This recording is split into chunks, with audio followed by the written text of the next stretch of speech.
Matt. How's everybody doing?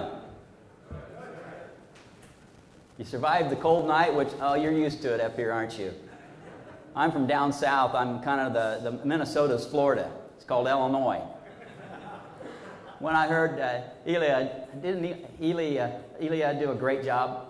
I thought he covered a lot of really pertinent information, did a great job presenting it. It's always difficult to follow a good act like that, because then you have to be equal to or greater than that to get people's interest so they don't go to sleep. But anyhow, in Illinois, we had the same kind of year, only it was Illinois version. Our winter lasted a long time. It took a long time. It seemed like it was about a month late this year. And that creates a lot of challenges. Anybody here from Illinois? Really? Well, guys, you could have stayed home. I'd have met with you down there. But anyhow, to make it shorten things up here so I can get right into what I'm going to talk to you about, and that's weed control, which that's probably why you come here to listen to this part of the program anyhow, is to see if you can learn a few tips that might help you. There's some of you out here probably know more about weed control than I do.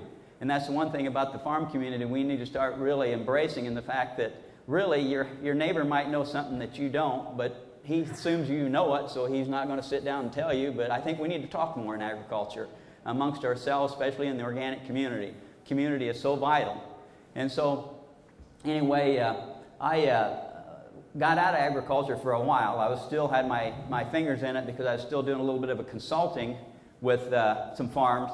But my landlady passed away in about 1990, and that was the organic farm that I transitioned cold turkey in. It was 1,000 acres. And back then we farmed with 4-row equipment, so it was a lot of work. I don't have any idea how I got the work done. The only thing, we had La Nino instead. We had El Nino instead of La Nino. It would go 3 weeks without raining. Now it goes 3 weeks without not raining, and it makes it more difficult. So back then we got the work done, and we had very clean fields, and it was an exciting time. But anyhow, I was out for a while, other than just having my fingers in managing some farms, and it wasn't until 2008, 2009, when the big crash hit, that I decided to try to get back to my roots into agriculture. And so I got back introduced to going to some of the trade shows and meeting some of the people. And I run across Jack Erisman, who had been to my field day, because I had a field day every year promoting what we called the biohumic agriculture production system back then. And anyhow, I met Jack at the show at Moses Conference in La Crosse, Wisconsin. And when I got home, I got a call from Jack, and he said, "Gary, would you be interested in farm management?" Of course, you know, that term farm management, I grew up when farm managers, you just soon shoot them as, anything else. If you can relate to that. Some of you might be too young, you don't remember those days. But when the old farmer had the farm manager come out that didn't really know what the old farmer knew, the old farmer had a hard time putting up with the farm manager. And my dad was one of those guys, and he left the farm because he wasn't going to put up with the farm manager. And then I had another guy I worked for 7 years, scooping hog manure, working for him when I was younger. And he's the one that I got my start through him, because he said if I would stick with him and stay there to help him get the crop in and out every year, that he would see to it I got an opportunity to farm. And that's where I got the 1,000 acres. When he retired and got out of farming and sold his equipment, I bought his equipment, and then I started my career in agriculture. But anyway, it's been quite a ride, but I got back into it because there were some farms that were certified organic. They had been certified in 2003, and they were absolutely a disaster. We're talking hundreds of acres, hundreds of thousands of dollars lost to weeds. 262-acre field of soybeans. They never pulled the combine in the field to harvest them, because it was just nothing but weeds. Corn that was never harvested because it was nothing but weeds. And corn that made 10 bushels the acre, soybeans that made 10 bushels the acre. And so I came into a situation that was a pretty good challenge, but what I loved about it was I didn't think I could do any worse than that. Sometimes it's kind of nice taking over something that's an easy act to follow. I mean, how could I do worse than that? I mean, so I was excited about it. It was 2010, it was March 17th. I sat down with the owner of the farm, of the first farm I took on to manage.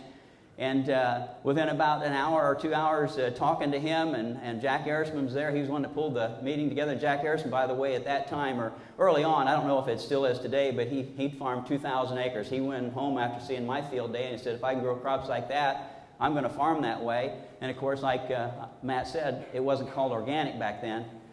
And anyway, Jack Erisman went home and went cold turkey on 2,000 acres. and got it converted to organic. So he became, for quite a few years, the largest certified organic farm in the state of Illinois. I don't think he still is. I think there's some up in northern Illinois that farm 3,000 acres organic. But that just gives you a little bit of how I got back into it. Then Jack called on me. I went down and sat down with this business owner that owned 520 acres of farmland. And you'll see some pictures. In fact, this is part of the farm right here that this tractor and disc is in, the picture of it. Anyway, when I sat down with him, there was a field of beans that had never been harvested on the farm. There was a field of corn that made 30 bushels to the acre. And then they had some hay ground, which is that's what you're looking at here. But anyhow, my challenge was to figure out a way that I could get a program started on this farm where I could get the weeds under control, because the weeds were just killing the economics. If you figure 262 acres of beans times, 40, 50 bushels to the acre, and you figure $20, $30 a bushel, you're losing hundreds of thousands of dollars. And what I tell people, and I get asked all the time by conventional farmers, I talk to conventional farmers actually more than I talk to organic farmers, because I've got a son-in-law who is farming 20,000 acres conventionally, and I've got another son-in-law who is one of the top salesmen for Sunrise Ag, so he sells a lot of the GMOs and glyphosate. So I get a chance to talk to a lot of farmers that are conventional, and they ask me, they say, well, how do you control weeds in organic? And I says, well, the main thing is that we have a system that replaces the herbicide.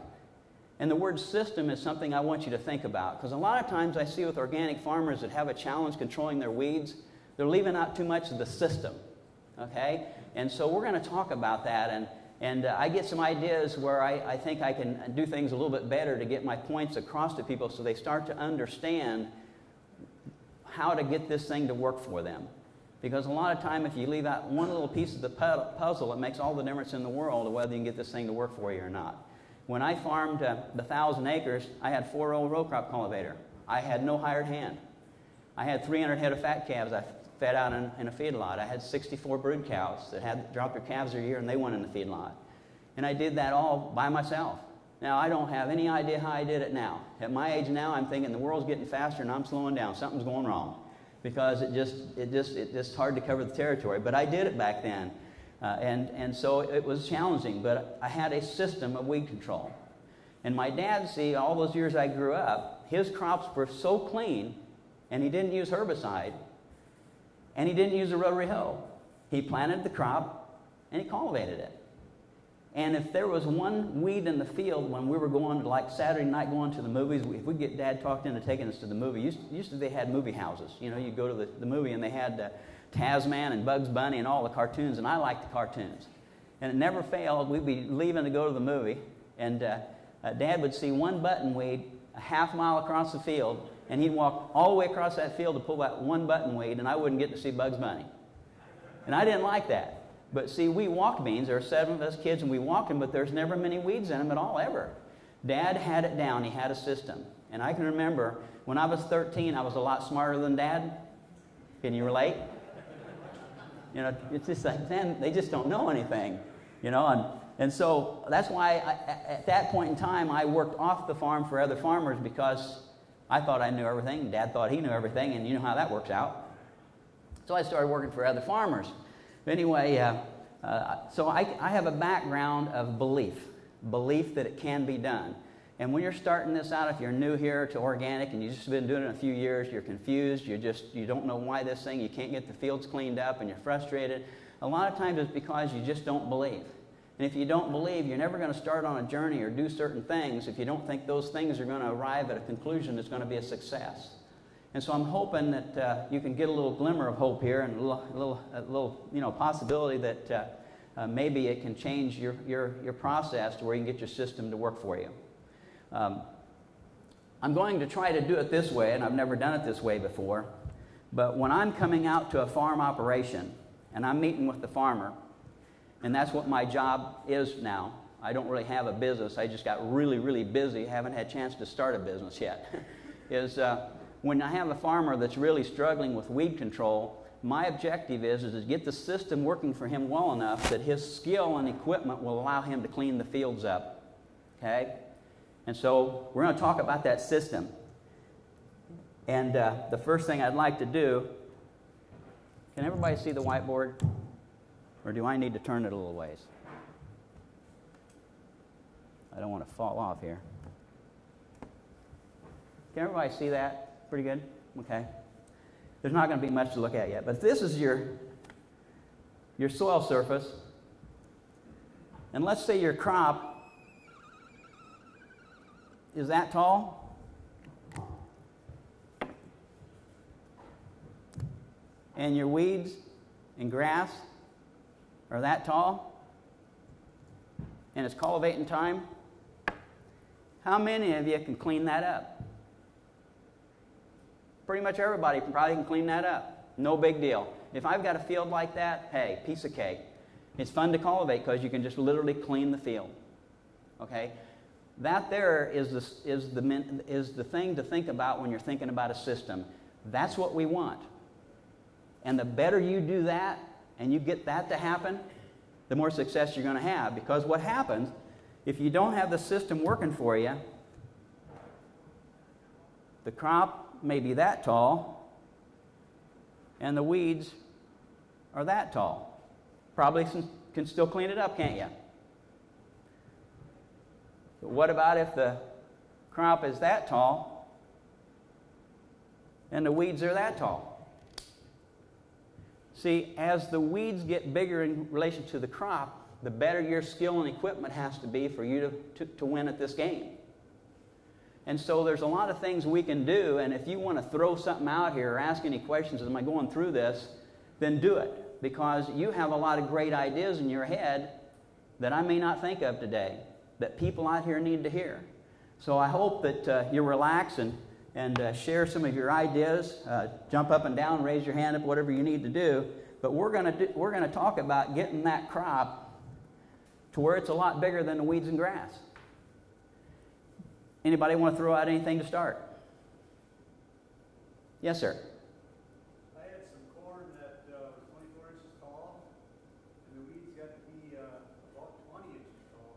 Okay. Right behind, and it rained and rained and rained because I couldn't do any kind of weed control.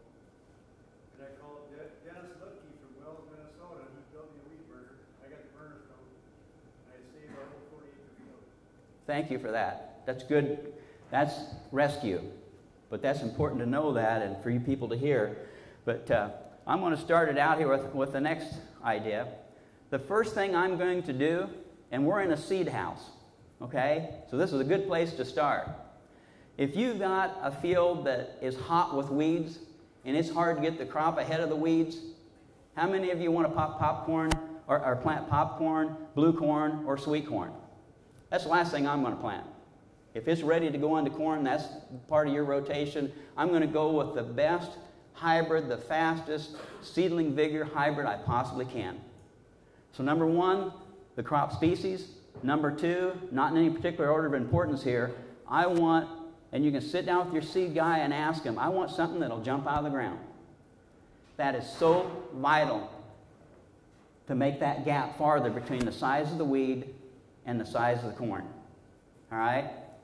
And that's one of the first things that I work on, is to make sure that I match that field with the crop species and the particular hybrid that will do the job. Because if I don't do that, then I can bomb out before I even start.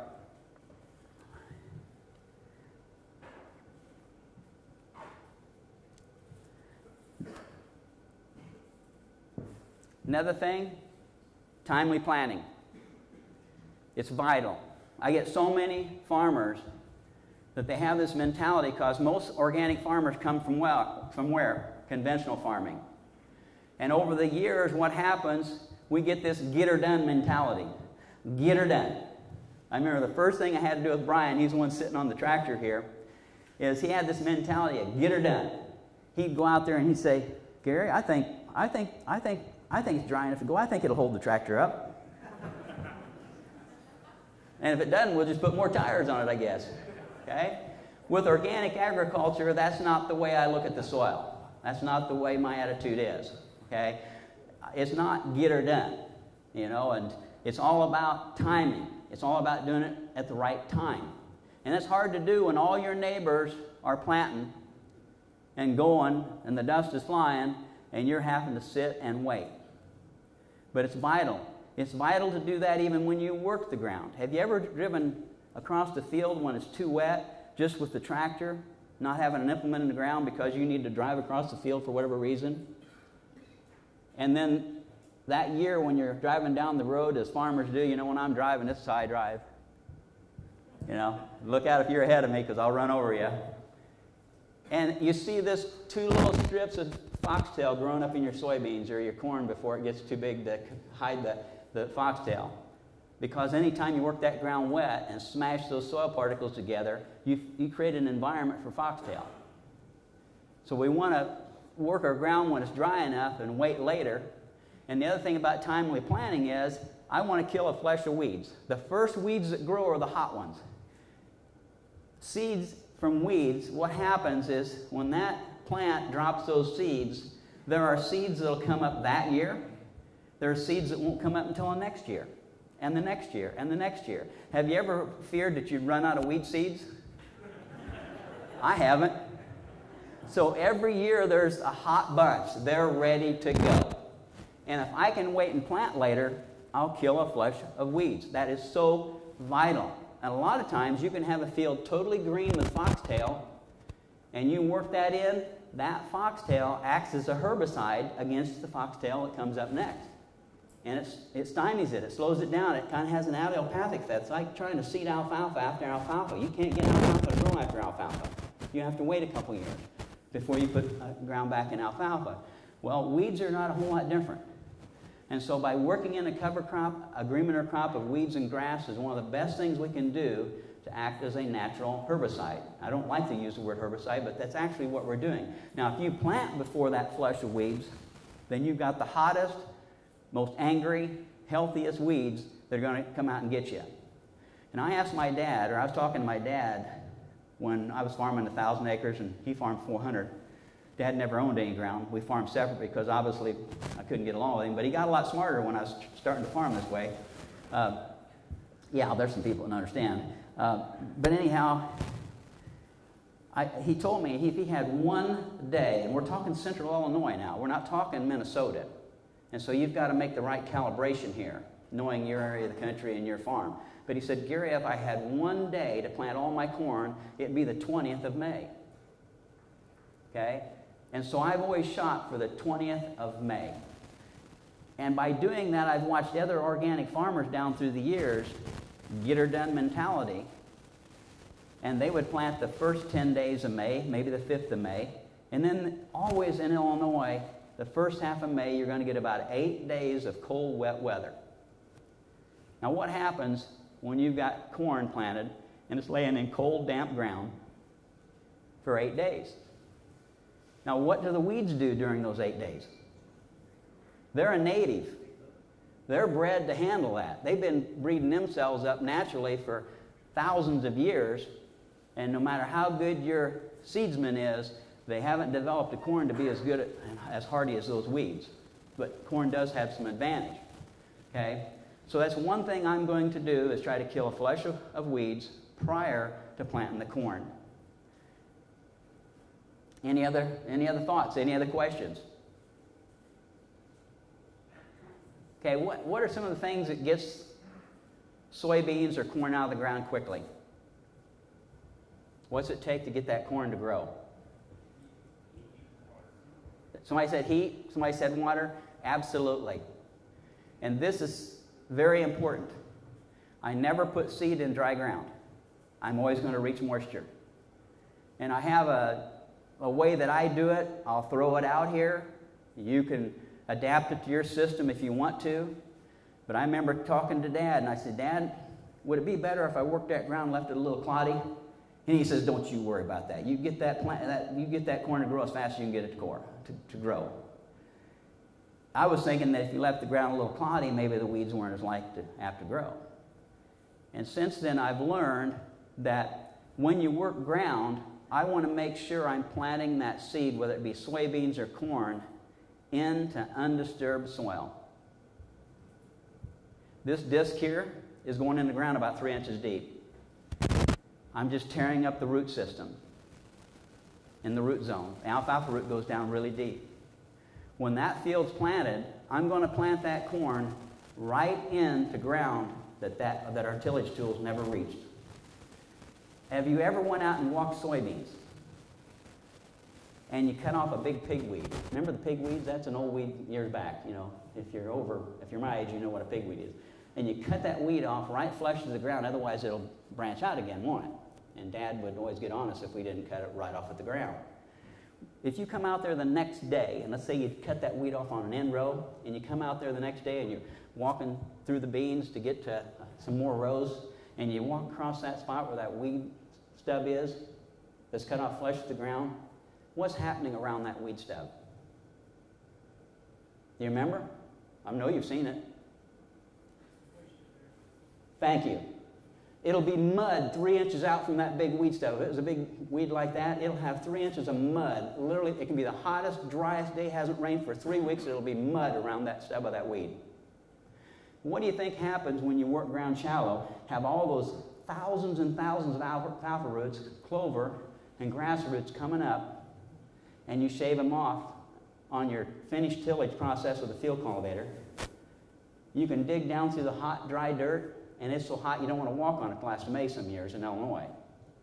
You've got this real moist layer that you can actually dig and squeeze it, and it's actually kind of too wet to really be out there.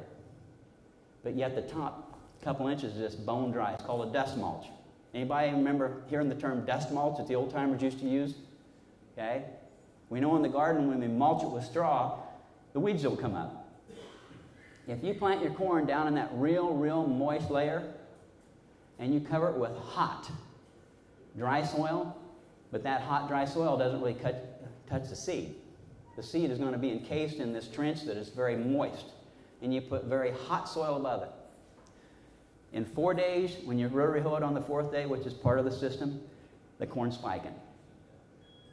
Okay? Now, the weeds are pretty well whipped if you can get the corn out of the ground at that stage of the game. If that corn lays there 5 days, that gives the weeds 5 days to start catching up. So it is so vital to have proper seedbed preparation and timely planting.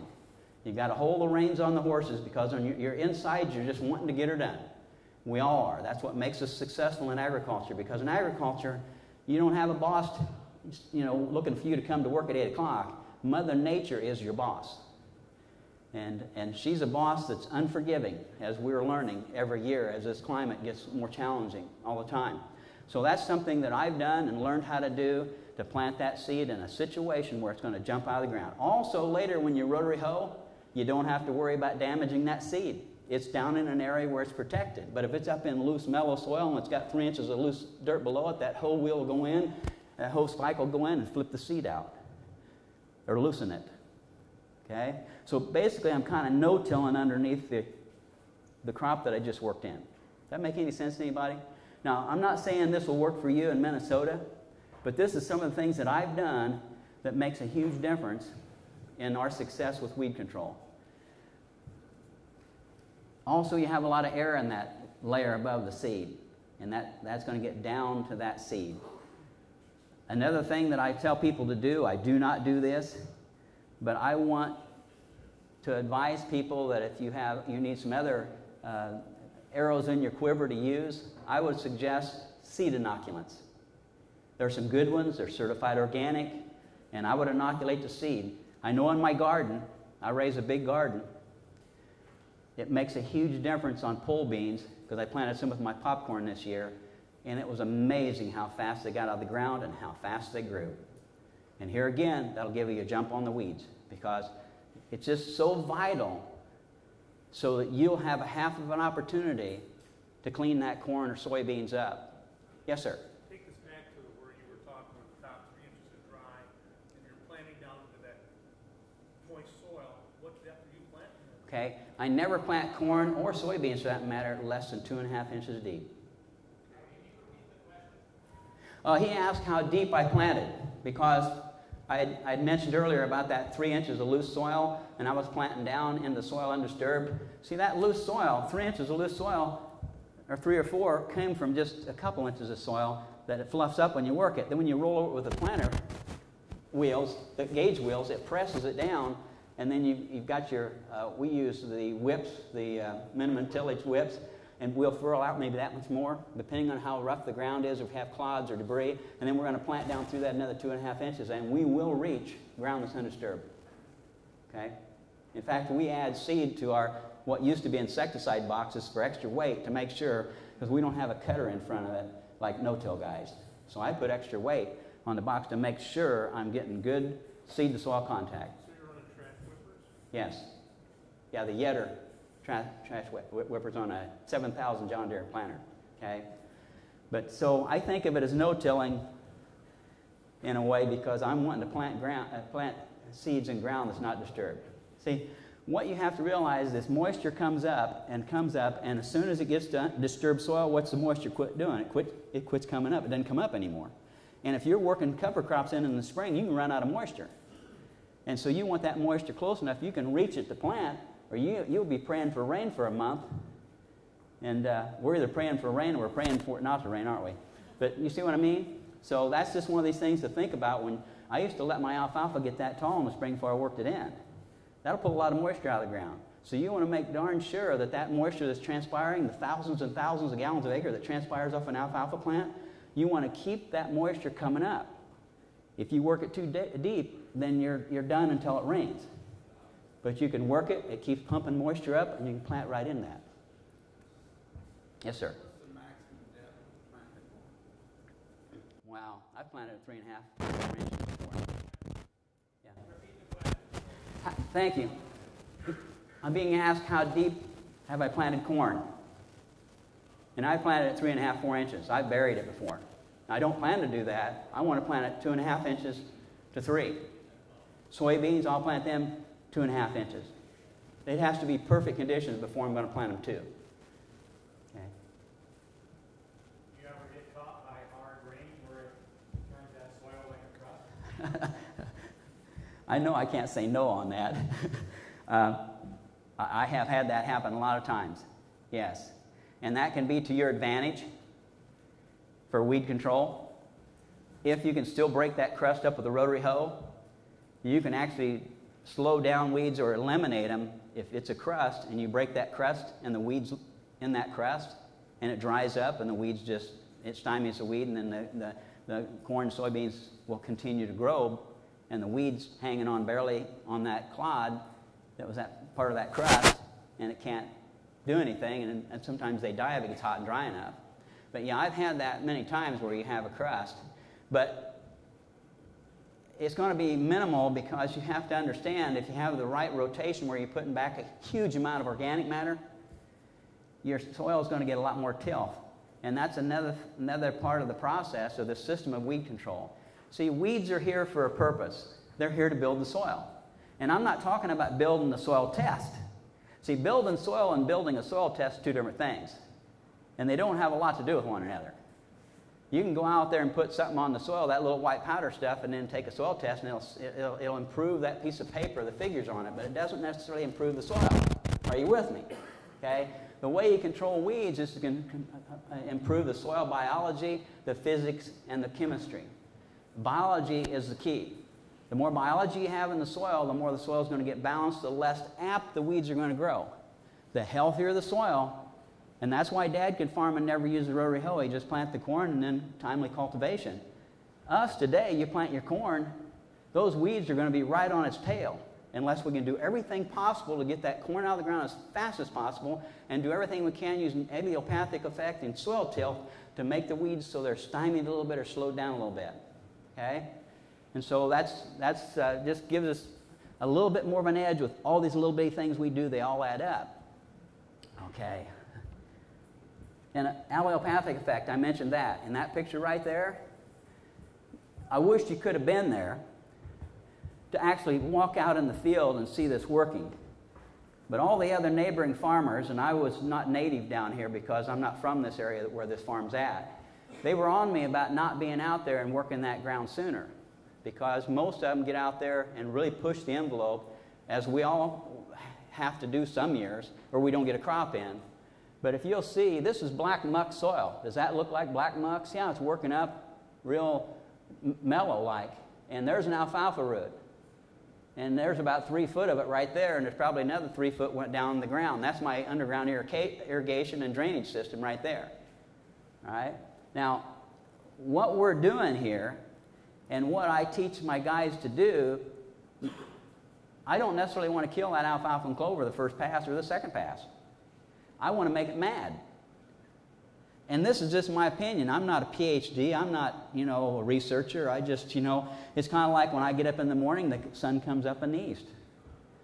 Been doing it for 58 years. In the evening, it goes down in the west. I don't know if I'm pointing in the right direction, but anyhow, I've never seen a research paper proving that. That's a truth that's self-evident. Okay? So you as a farmer need to put some faith in what you're doing. It doesn't have to come out of a university for it to be the truth. In fact, I'd rather go with wisdom and truth than knowledge and facts. Because knowledge and facts are really partial truths. Okay? So when I work the ground like this and make the alfalfa and grass and clover mad, what happens in an animal world and the plant world when they're challenged? What do? Like we do, we put out our defenses. If you're being attacked, the adrenaline starts pumping and the endorphins, and it's fight or flight.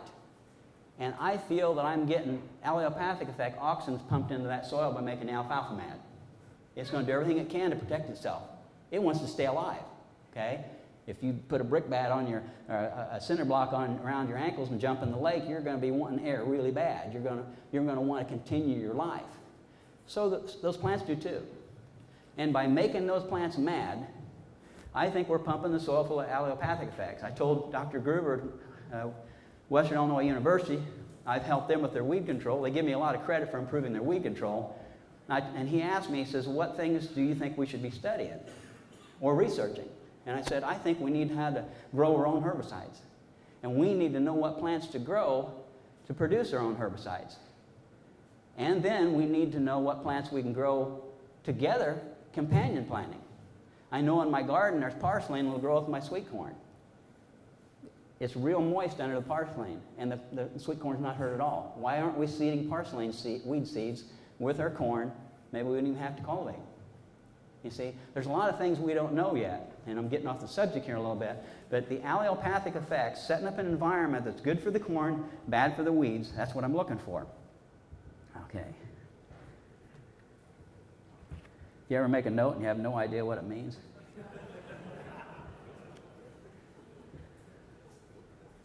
Okay.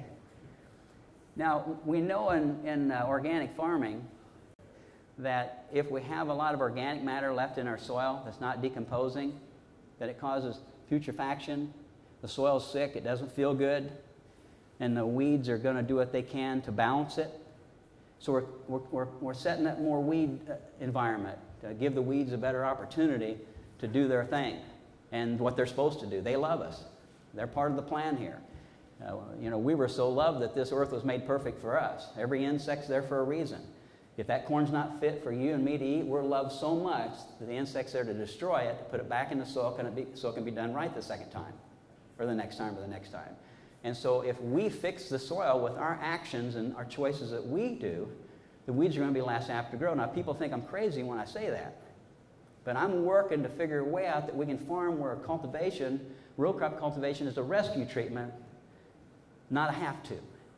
Because when it rains every day and you don't ever get in the field, what are you going to do? We're going to have to rely on some other method to control weeds. And I don't think it's going to get any better anytime soon. Ever since 2010, I thought we're going to have a normal year one of these days. But there's a new normal. And it's whatever can happen, it's going to happen. It's Murphy's Law. If it can happen, it will. Okay? So I'm going to shred the stalks. If I'm going beans after corn, I'm going to shred the corn stalks.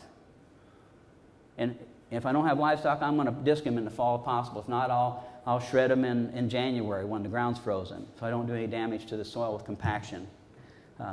If you have livestock, pasture the stalks. We seed cereal rye in our corn. Here again, we're going to grow some herbicide. Cereal rye has an allopathic effect, and it can help control weeds in soybeans. Some years it won't make a bit of difference because the timing's all wrong. And I'm going to show you some slides later that the timing was all wrong, okay? But These are all things that if half the time they hit and half the time they work, that's all you need. You don't have to have every step of the system to work 100% every year. But you want to make it so if you can't get the cultivating done, you've had enough things work for you that it turns out okay. Okay, shallow tillage, we'll get back to what your question was. When I'm working the soil, and I will confess this, if you go out and moldboard plow a field that's real nasty with weeds, you will have less weed pressure if you plow it in the spring and if you're going to plant it in the spring than if you disc. There's just something about that new earth you turn up that kind of, the weeds are asleep. It takes them a while to wake up. The problem is, that's a short-term fix. Long-term, it won't fix anything. Long-term, it actually sets you back. And that's why my tillage choice is one that chops and stirs. It doesn't have to be a plowing disc, but it has to be something that chops, blends, and stirs the soil in the top couple inches. I want to create a biological firestorm in the top couple inches of soil. Where do the weed seeds grow from? Top inch? Sometimes they have to even be on top of the soil and have moist soil, and the sunlight hit them and they pop open and they grow. So I'm going to dramatically change the environment of the top inch or 2 inches of soil. It's hard to change the environment of 6 or 8 inches because of the sheer tonnage of soil that's out there. So I'm going to start working to work with the environment that has a largest impact on those weeds, and that's the top inch. So I'm going to supercharge it with organic matter. I'm going to put back a lot of cover crops. I believe in the 4-year rotation. It's what I promote. We don't take any hay unless there's livestock. We never sell hay off the farm. We're going to build the carbon in that soil. I feel if there's a positive growth of carbon in your soil, there will be a negative pressure happen from weeds. But as long as that soil's hungry, and I haven't seen any research that, Dr. Gruber talked about this on one of his talks, about there's something sleeping in your soil. I think that the soil dynamics, when that soil is hungry, those bacteria want to eat and they want to grow just like you and I do. That when they're hungry, they go over there and shake on a weed seed to get it to grow because they want something to eat. Okay, you ever watched hogs that follow the cattle? What do the hogs do when the hogs want something to eat when you got them in the cattle lot and they're waiting for that cow? Yeah, you're shaking your head. They go over there and grunt and root on the cow and try to get it to go to the bathroom so the hog has something to eat. Okay? I think the same thing happens in the soil. And so if we're feeding the soil, we are doing what we need to do to take care of that soil and feed that soil and put back into that soil to feed those microbes, then we'll have less weed pressure because their need. Let's take care of their need. They need to do their job unless we do it for them. Now, I know this is a long term. This isn't like putting a herbicide on and you have instant result and wow, it works and it's been researched. But these truths are self-evident. Too many times I've seen it to where it's made a huge impact on the crop. And so that's where the rotation comes into my plan for turning these farms around. And our rotation, by the way, is small grains interseeded with clover, alfalfa, and grass. The clover, the grass is shallow rooted, clover is intermediate rooted, alfalfa is deep rooted. So we're working all the levels of the soil. We want to bring up those trace minerals naturally. So when that alfalfa is disc in, it's feeding a balance in microbial activity. People will tell you can put some white powder on and balance your trace minerals. That dog don't hunt very often. But I'm not saying the theory isn't there for that to make sense. But biology has a way of fixing things that man can't, although we are the most important life form for that soil. We have more to determine whether it's going to have earthworms in it, whether it's going to be a living soil, or whether it's not by our decisions. So we are important. Okay. With that being said, are there any other questions or suggestions on how we can get that plant out of the ground a little faster? I'll be going through some more ideas when I show the slides. Yes, sir. What? Do you find rotavators to be too aggressive? There's 2 reasons why I haven't went to a rotavator. Economics, the cost. See, I work with a lot of farmers that they don't, we're not talking lots of money. And so the question was if the rotavator was too aggressive. I think like any tool, if it's used properly, my concern with the rotavator is that it mirrors that underneath side and smears all the earthworm holes shut and may cauterize the root systems coming up like a moldboard plow does. Okay? But they've got some of those blades, and I've watched how that design works, and you know, it's just, I never try to rule out any tool because it may work for you. But that's one of the reasons why I questioned using a rotavator. But the reason why I'd use one if I had one, just to, you know, see what would happen. But no, the more you can chop and blend the organic matter, and the more bacteria you can get around, just like chewing our food. It's going to digest better and more quickly if we chew our food. And so by helping nature chew the food, there'll be less oxidation reduction and more of that carbon gets in the soil rather than going off into the atmosphere. And we want it in the soil. That's the power and energy for the microbes, which in turn is the power and energy for the plant. See, the way I look at the soil is maggots will not eat live flesh. They used to put maggots on wounds during wartime. They'd put an arm or a leg in a bag and have maggots in it, and those maggots would eat all the gangrene out. Right up and lick clean the living cell, okay? But didn't eat the living cell. When that plant grows, that plant is like the maggot in the soil. That plant's only going to slurp up the bacteria that are in the phase where they're not needed in the soil anymore. So if you have a lot of organic matter that's not decomposed, the maggots don't have much to eat. The plant's the predator. That's the way I envision it. So that's another reason why I want to get things chopped up. When you ask about the rotavator and all these tools that chop and blend and stir it throughout the soil to get those nutrients available, so when you plant your corn, that corn's got the grocers it needs to grow. It's vital, because you can bet the weeds are going to have what they need, because they like a soil really in some ways that's not very good shape. So anyhow, I'll go through the slides now and see if we can have any more questions before I start that. Maybe there's somebody else. Yes, sir. You know, with 1,000 acres, going back to my past experience, and 4-row equipment, I never had to worry about planting too soon because I just did as much as I could. So what was great, I didn't have to think. I just worked all the time, and Mother Nature kind of kept me in line. But I've been told that if you work the ground and plant too soon, the ground will be heating or hot, and it can damage germination. I've never had a problem with that. But here again, you know, one farmer can have success with something, another one have failure and think, well, that guy's crazy. That doesn't work. But maybe the reason why I've never had any problem planting right after working cover crops is I plant down beneath the cover crop, rather in the soil the cover crop grows in or is blended in. See, the question was, how soon after I work ground, I'm assuming cover crops, do I plant? And so that's my thinking, is because I've never seen the time that I've had poor germination because of a cover crop where I worked it in. Because I think I'm spiking my grain in below it, okay, is the reason why. Is the only thing I can figure. Yes, sir? In your list of priorities, where do you insert the best soil test? I know you've already said the soil testing in so many different ones. The best soil test you know, where do you insert that in the value of making a recommendation? You know, when I go to these shows, I have the guys that are big into the soil test follow me around on my heels. They don't like me.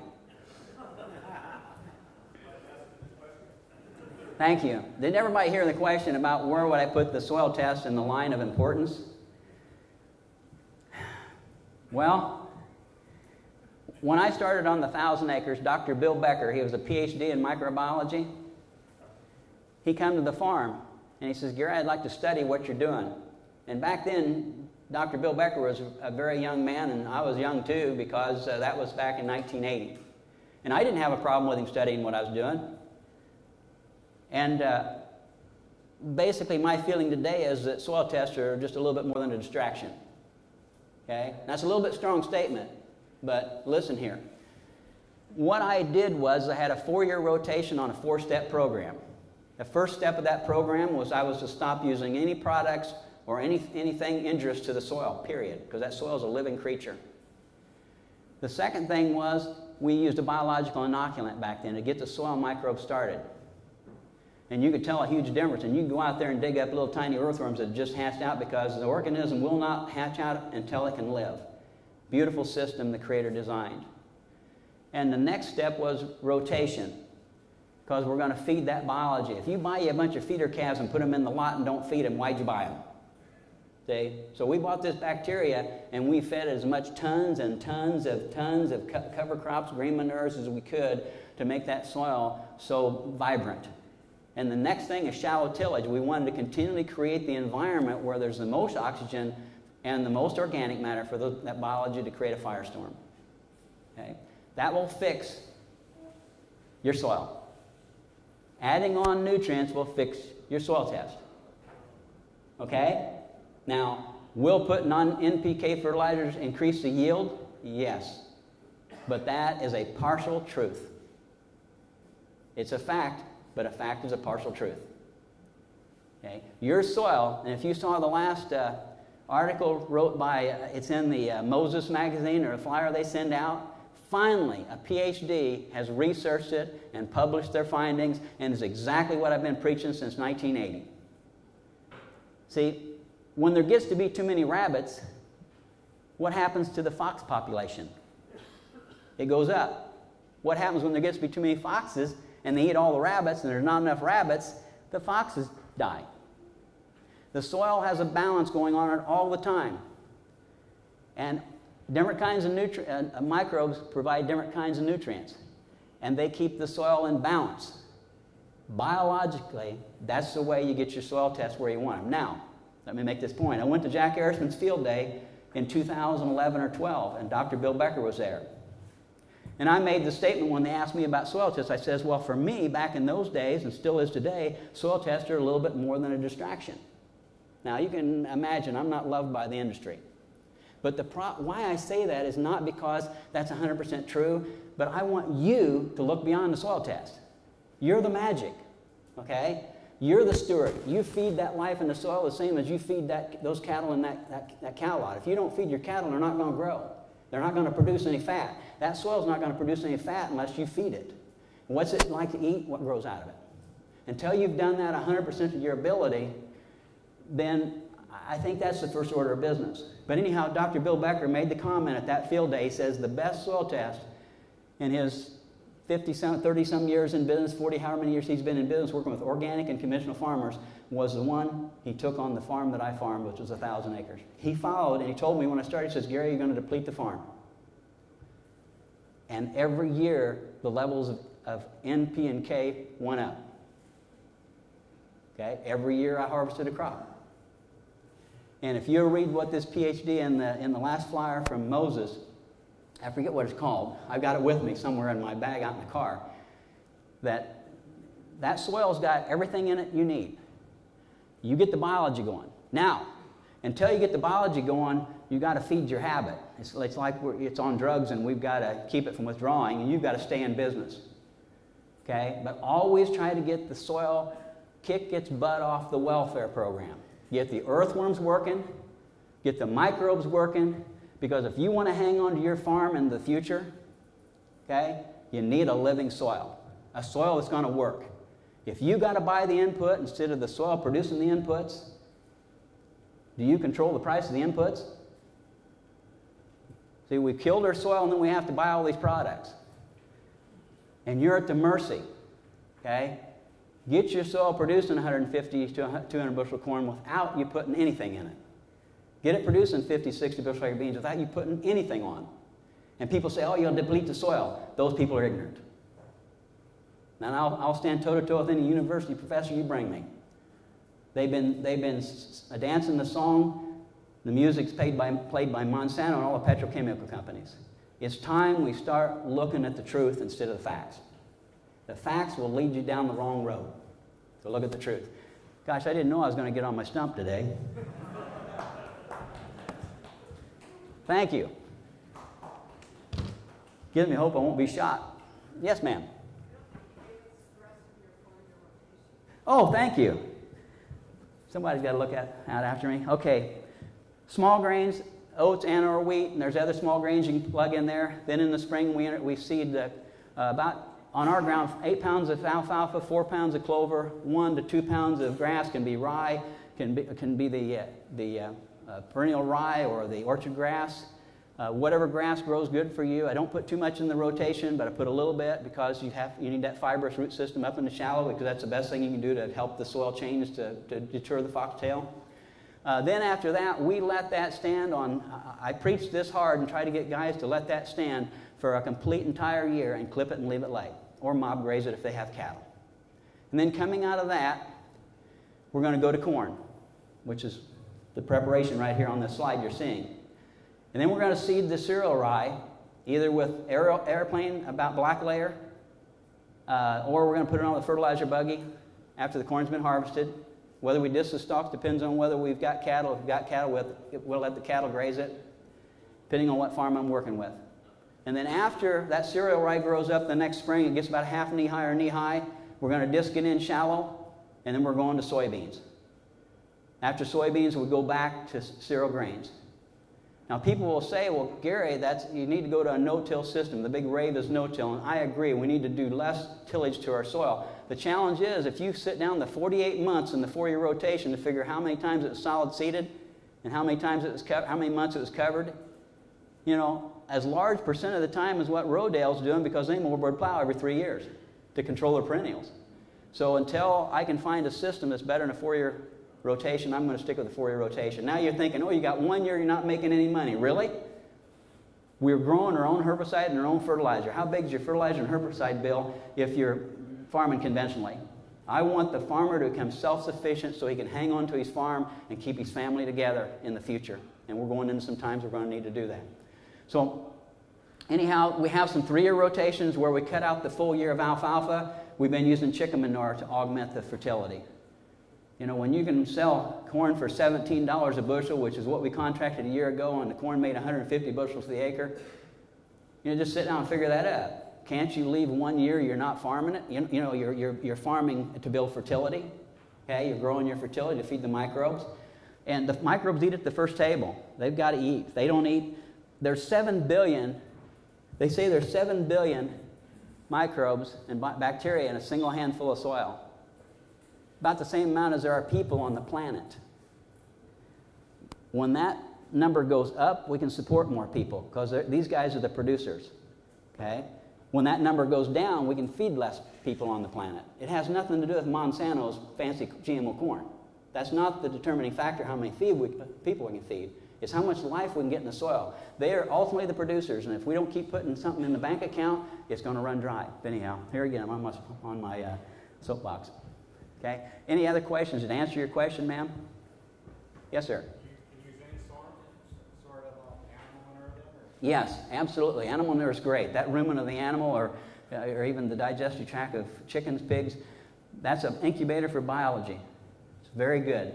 Animals are a very important part, but you can do it with the earthworm. The earthworm, what I liked about the earthworm, I never had to build a fence, and if there's an electrical storm and the hot wire goes off on the electric fence, the earthworms don't get out. Now, the ones that do, that's okay.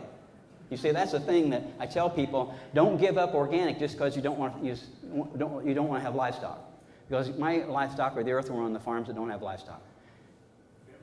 Pit manure included in it? Pit manure, I would use a biological product in it to try to get it to aerobic bacteria before you put it on. If you got an aerator and use some biology and get it converted to aerobic bacteria rather than anaerobic. Yeah. Yeah. Okay. Did you get everybody hear that question? Yes, sir. I have a question. Okay. Just following your rotation, you said small and cover crop? Yes. Corn? Yes. Followed by beans. You're not finding any corn growing in your beans, you're going to have to have the whole next year. No. Why is that? If you keep that, first, if we have the corn, if we have livestock, we're going to pasture it. Problem solved. If we don't pasture it, we're going to disc it lightly and get a little dirt up on that corn. And we're probably going to shred the stalks and then disc it lightly. And then that corn's going to rot, decompose. Here again, if you got the biology, your organic matter is going to disappear, and corn is just another form of organic matter. Okay? Yes, sir. A big issue that we've had over the last couple of years is cross-contamination from conventional farmers bordering our farms. Yes. You had very much experience with how to prevent that. Yes. What your methods are. We even went to the point where we marked out dates of when the neighboring farmers planted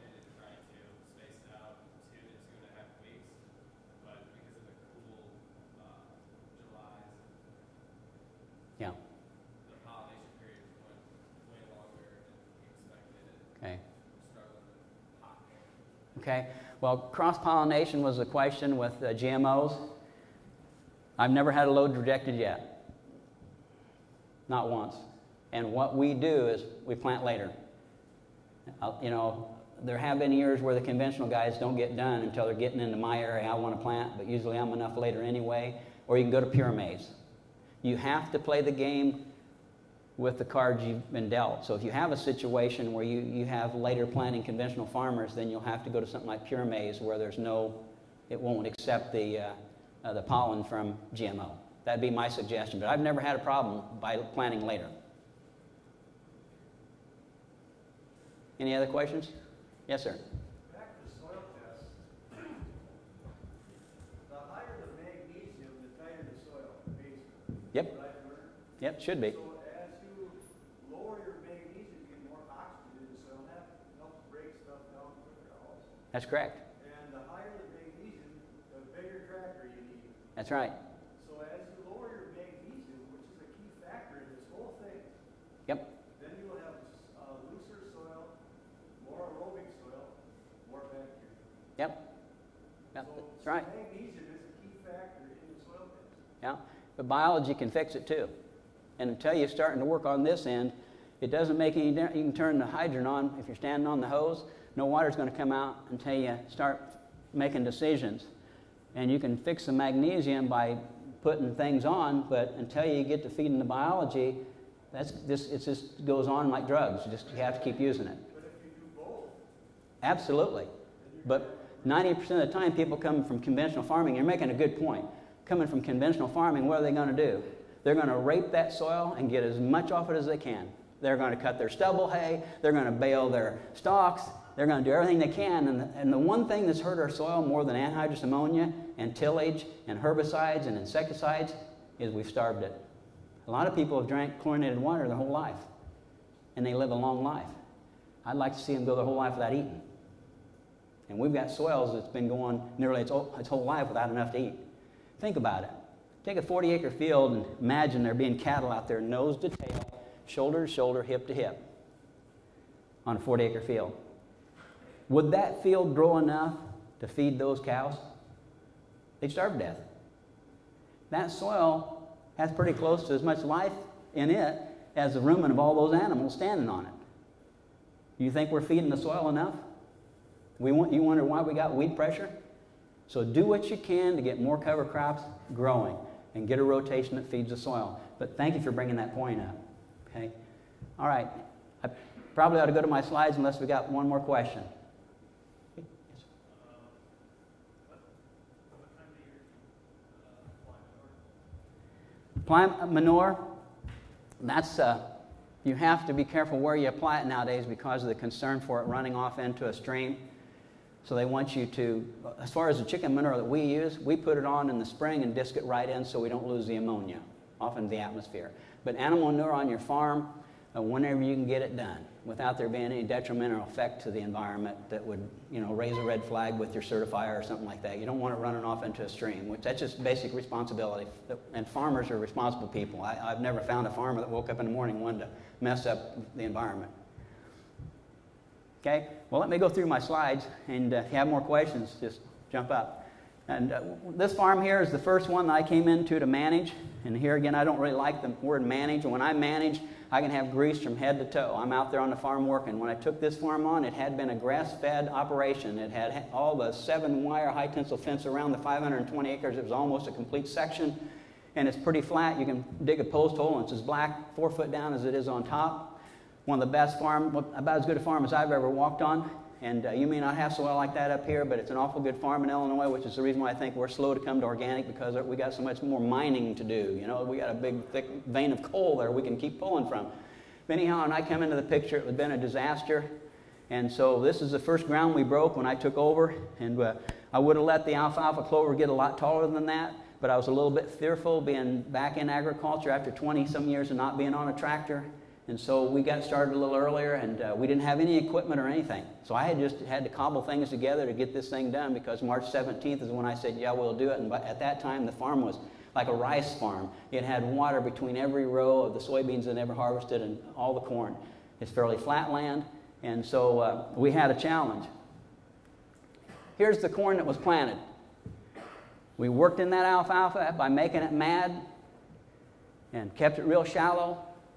We planted this corn on the 22nd of May, and we started working ground the last part of April. This corn here was planted at about 26,100, lower population. Did you have a question? How many times did you work it? We worked it twice with that ploughing disc, shallow. Then we hit it with a tandem disc after a couple rains. Each time it greens up from the road, you'll think you didn't do anything to it, but you did. Okay? And then we hit it with a field cultivator. That field cultivator will shave off almost 100% of that alfalfa because you worked it shallow with the disc. If you work it deep with the disc, then it allows it to wiggle around. You have to go as deep with the field cultivator as you do with the disc. Okay?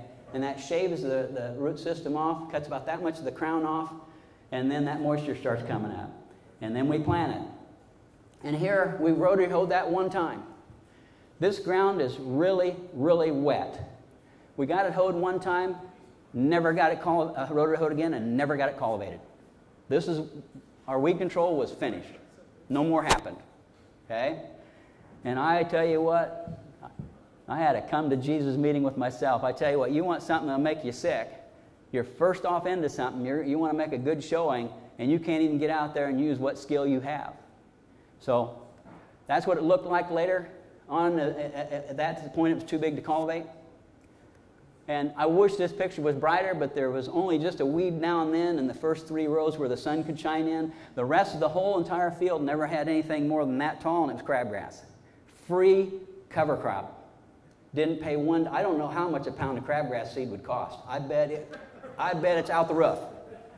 So we had this soil mat from crabgrass, and I'm sure that crabgrass was fixing something. It needed to be there. Why was it crabgrass? Why wasn't it something else? Because nature knows what that soil needs. Okay?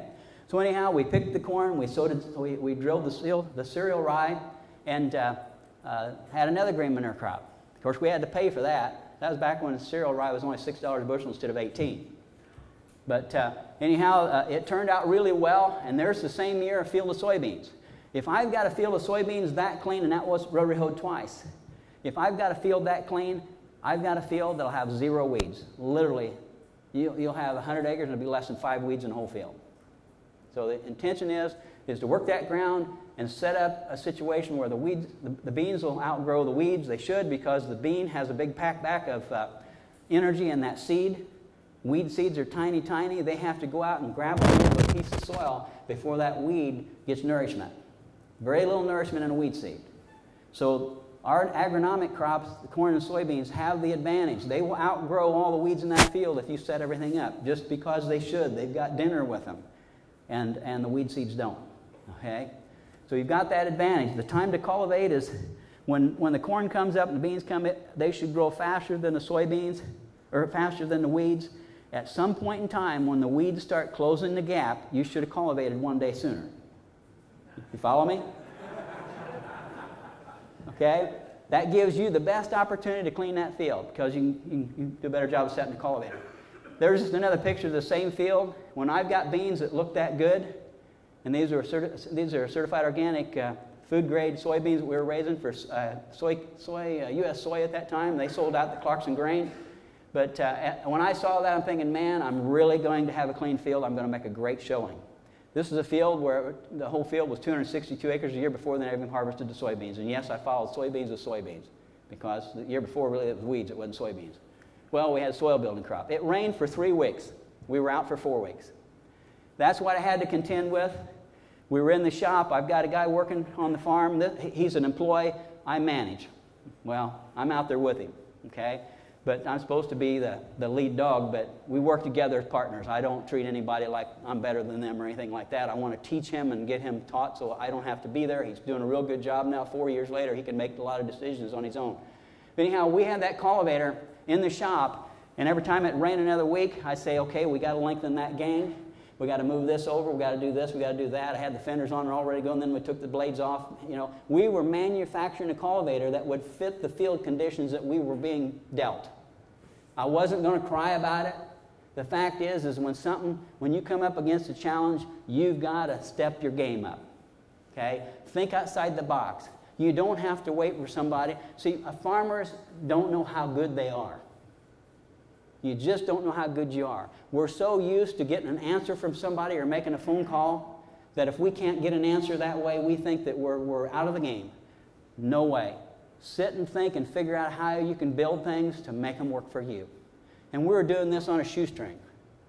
Okay, so there's, you can see the beautiful weeds. I'd say it's a pigweed. There's a bull nettle. There's some beautiful foxtail. Not even a bug hole in that leaf. Beautiful. And there's another pigweed. And I think that's mainly what there was in the field. And there's a milkweed, the old style milkweed. Just beautiful, beautiful weeds. Okay, and Brian, he's listened to me long enough. He's got as sick as I am, and I get sick of listening. He called me and says, everything beautiful, Gary. And it's just a mess, you know, and I'm sick about it. He says, think of all the green manure crop we're going to be putting back to feed those microbes. And I'm thinking I never should have said anything to him, but he kind of helps keep me up when I'm discouraged. But there's the field of beans after I cultivated it. Okay? Now, why was I able to clean that field of soybeans with a row crop cultivator when the beans were that big? Any ideas? When they were that size right there, this is what I think happened. See, I'm always trying to find out the truths that are self-evident. Plants, every weed seed would grow right now if it could, okay? But it doesn't for several reasons. It's programmed not to. And as soon as a weed seed pops open and starts sending out air roots, it puts an allopathic effect in the soil that puts the other weed seeds around it asleep so they can be there for you next year. Okay? They love you. Okay? Those soybeans do the same thing. So when you're planting soybeans, and here's the thing in the variety trials that everybody's doing, why aren't they doing variety trials to see how strong the allopathic effect that soybeans are putting out? One bean may yield more, but another bean may yield more because you can control the weeds because it's got an allopathic effect that holds back the weeds. When I cultivated, I set my sweeps in close enough to where there was any weeds growing, clean the field. There's no way you can cover up a weed that's this tall. But you can cut him off, but you can't cut him off if he's growing in a bean row. You cut the beans out. But I'm sure that because of these beans, the nature of that particular variety had a strong allopathic effect that it controlled the weeds within so many inches of that bean row. And so all I had to do is plow out the centers. You know, it's like, thank you, Jesus. Yes? Do you think maybe you threw up a lot of dirt also right there with your rows as well? Rotary hoeing? When I rotary hoed it? Yeah, as long as a lot of the trash or the weeds that you had too, with their own allopathic effects. Absolutely. Yes. Yeah, it was a perfect storm in favor of what we wanted to accomplish. And it's hard, but that's a good idea, what you're saying. And, but I don't know. But it's amazing because I figured the field would be lost. I figured it would be a repeat of the year before. And we went out there and cultivated it when it was really too muddy to cultivate and clean the field. I couldn't believe it. Pretty much cleaned it. And you'll see here, right there, and then we got a weed or two. But that's a far cry better than what I thought was going to happen. But I think a lot of it going back to how we prepare the soil, how we plant the crop, how we get it out of the ground fast. See, if you use all this system, then if there's one thing you can't do, I want to get to where if I can't cultivate, I can have a crop. Because, you know, soybeans at $30 a bushel, 30 bushel acres, pretty good income. Okay? And so if we can get to where we can do a better job of controlling our weeds without cultivating, then it makes cultivating easier when we can. Because I've got some farms where sometimes we don't get into cultivate. Now, I know there's guys here that have their RTK and their GPS, and I work with guys with the modern technology. I work with a lot of organic farmers that they don't have the wherewithal to buy a $100,000, $200,000, $300,000 tractor and put $10,000, $20,000, $30,000 worth of guidance on it. I do have GPS on this tractor. It's called Gary's Positioning System. Okay? Through all the years of cultivating terraces that were around corners with a tractor, with a 4-row crop cultivator, I can pretty well run a rear mount at 5.5, 6 mile an hour with just a couple inches for the row to go through and all day long and without any trouble on terraces around corners. Okay? But it just takes practice. And that's why you need to go to your neighbor that's farming organically if you don't have enough acres and ask him if you can practice cultivating on his ground. See how many farmers go out and practice? Nobody does. You just get in the field and you go. You know, have you ever put a 4-wheel wagon hooked to a hitch on the front of the tractor and backed it around the farmstead to get used to where that tractor needs to be so you can go through between the gate and everything miss and No, we don't do that. We need to get to the top of our game when it comes to, we don't think of cultivating as an art. We get our RTK, we get our GPS, and we sit there, and if the cultivator doesn't get it, then it's just like, well, the herbicide didn't work, but we don't use the herbicide, so now we can say the cultivator didn't work. You are the magic. You are the difference between losing money on that field or making a killing. Because by cleaning that field up, those beans sold for $20 a bushel, and they made 54 bushels to the acre, rather than 10 bushels the acre at $20 a bushel. So we quadrupled the revenue from that field by cleaning it up. So, you know, it's just, I can't give myself much of the credit. All I can do is just the best job I can do and hope the good Lord's on my side. So on the tractor that we use, I want the tires, narrow tires. I want to stay away from that row. If you're cultivating and you've rotary hoed with a tractor tire that compacts everything between the rows, you know, you're going to have problems cultivating because that sweep, when it throws dirt to the row, it's going to be slabs and chunks. So you're going to slow down because of the slabs and the clumps are going to start the bean row or corn knocking down and being like dominoes.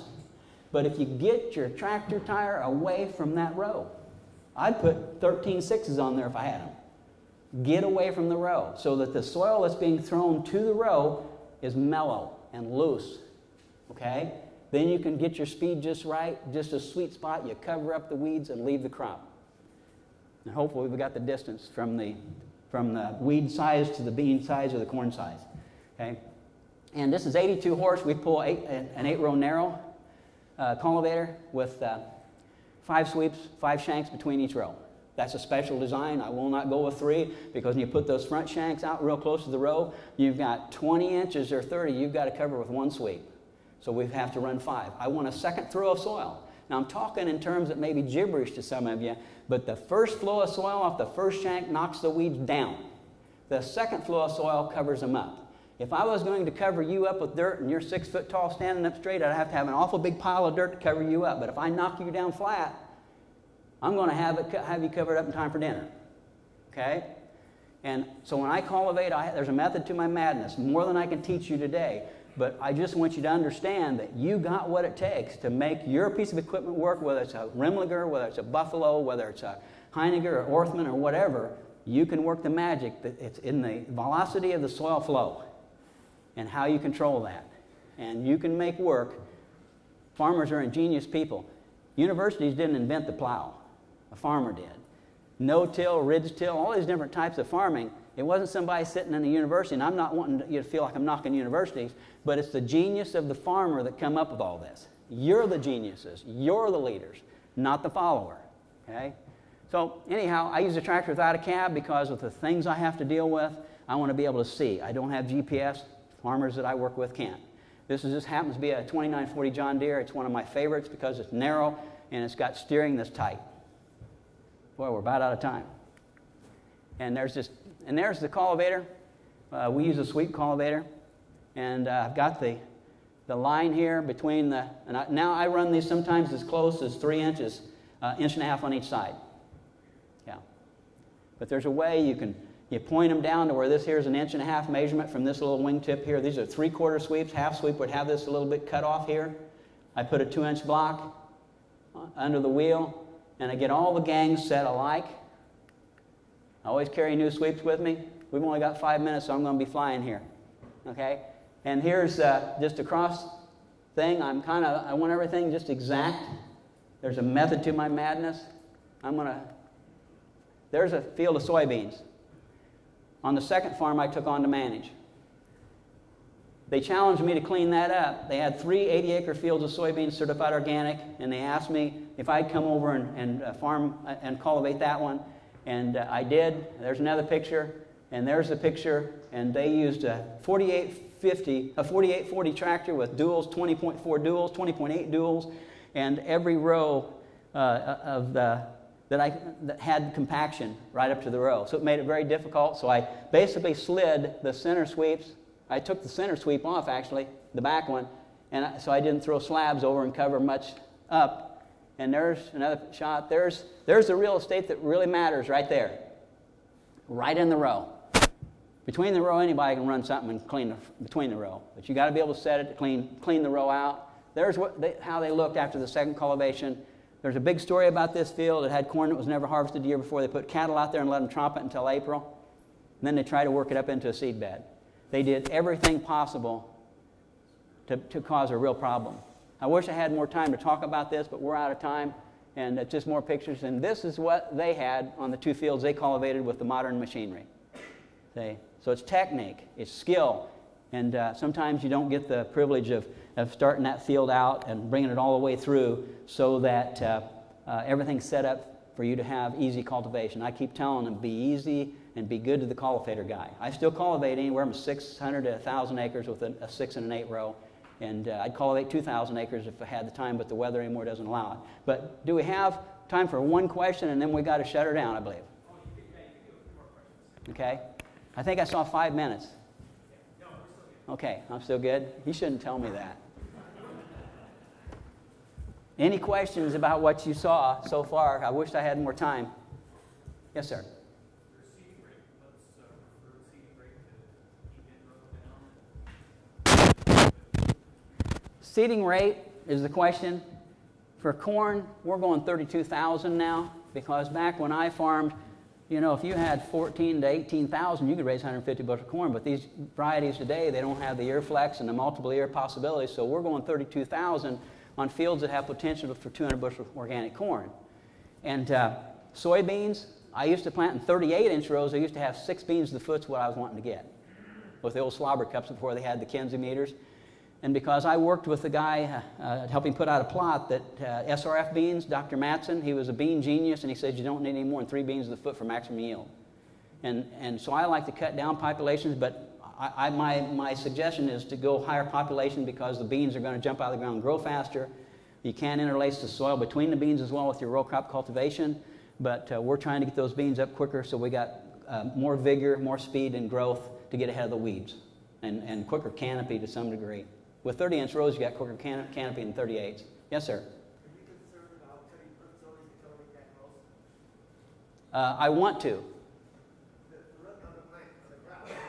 Yeah, that doesn't bother me a bit. I have soybean roots just hanging off that first chain when I cultivate the second time. Corn, a lot of times, they don't cultivate the second time. Don't need to. Because a lot of times when I cultivated, the weeds are that tall and the corn's about knee high, you cultivate at one time. You plant corn the 20th of May, it's pushing tassels by the 4th of July in Illinois. Think about how many days you got to cultivate. I mean, it happens that fast, especially in this good soil. But yes, I prune roots. It can help the roots go deeper, and they'll regrow out into that soil that you aerated with the cultivation. I've never seen it hurt the yield. Okay. Would you say the rate was on the beans? About 100. We're planting right now about 155,000. We end up with about 115,000 because we did some harvest populations the other day. And that's 30-inch rows. Yes, sir. With all the shallow tillage, how do you manage soil compaction? Earthworms, alfalfa roots, cover crop roots. I'm going to do deep tillage with plants. Yes, sir. On the 4-year rotation, year after you let the hay grow up from harvest, you shred that before you disc. No. You can. We disc her right in because it's pretty succulent. It'll decompose pretty rapidly. Yeah. Okay, I think we better wrap it up. Maybe do one more question here. Okay, yes, sir. Have you ever worked with buckwheat? No, I don't, but I've read great things about buckwheat, and if we can work it in some way for a cover crop or a crop, we certainly are going to look at that in the future. Have you had any experience with it? A little bit, yeah.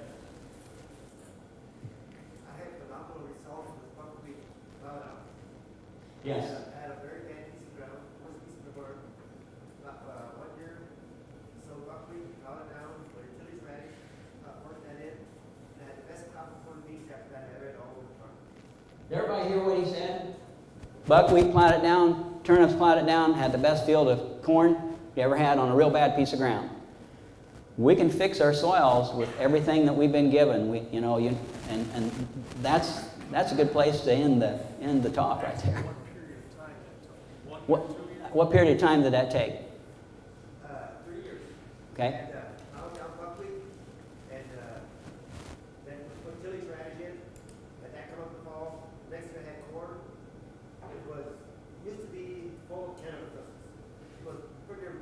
Yeah. And this year we had soybeans in it, and I had local people tell me that's the best piece of soybean that we'll cook. Yeah, yeah, yeah. It's amazing what you can do when you start appreciating the biology in the soil and start working with it. Buckwheat, I've heard great things from John Kemp, I think's his name. One of the brightest young stars in the future of organics that I've ever met. I met him in 2010 at Acres, and that guy's on to something. Brilliant.